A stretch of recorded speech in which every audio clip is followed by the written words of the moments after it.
Guys, അസ്സലാമു അലൈക്കും. Welcome back to my channel. നല്ലൊരു അടിപൊളി ബ്രെഡ് പുഡിങ്ങിൻ്റെ റെസിപ്പി ആയിട്ടാണ് വന്നിട്ടുള്ളത്. അറേബ്യൻ ബ്രെഡ് പുഡിംഗ് ആണ്. നല്ല ടേസ്റ്റാണ്, വളരെ ഈസിയാണ് തയ്യാറാക്കാനായിട്ട്. അതിനായിട്ട് ഒരു പാനിലേക്ക് ഒരു 1/2 ലിറ്റർ പാല് ചേർത്ത് കൊടുക്കുന്നുണ്ട്.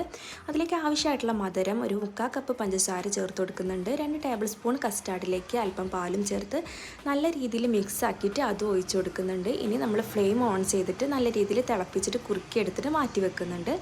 വേറൊരു മിക്സ് റെഡിയാക്കാനായിട്ട് 2 ടേബിൾ സ്പൂൺ ഫ്രഷ് ക്രീമിലേക്ക് കണ്ടൻസ് മിൽക്കും ഒരല്പം പാലും ചേർത്തിട്ട് മിക്സ് ആക്കിയിട്ട് മാറ്റി വെക്കുന്നുണ്ട്. ഇനി പുഡിംഗ് ട്രേയിലേക്ക് നമ്മുടെ ബ്രെഡിൻ്റെ 4 ഭാഗവും കട്ട് ചെയ്ത് ഒഴിവാക്കി ഇതുപോലെ നിരത്തി വെച്ച് കൊടുക്കുക. കസ്റ്റാർഡിൻ്റെ മിക്സ് ആദ്യം ചേർത്ത് കൊടുക്കുക. ശേഷം ഫ്രഷ് ക്രീമിൻ്റെ മിക്സും ചേർത്തിട്ട് 2 ലെയറാക്കിയിട്ട് സെറ്റാക്കി എടുക്കുന്നുണ്ട്. ഇനി നമ്മുടെ കയ്യിലുള്ള നട്ട്സൊക്കെ ഒന്ന് കട്ട് ചെയ്തിട്ട് ഇതിന് മുകളിൽ ഡെക്കറേറ്റ് ചെയ്തിട്ട് ഇട്ട് കൊടുക്കുന്നുണ്ട്. ഇനി ഒരു 2 മണിക്കൂർ ഫ്രിഡ്ജിൽ വെച്ച് തണുപ്പിച്ച ശേഷം ഉപയോഗിക്കാവുന്നതാണ്. എന്തായാലും ട്രൈ ചെയ്ത് നോക്കുക. അപ്പോൾ ബൈ ഫ്രം സിനു ഷംസി.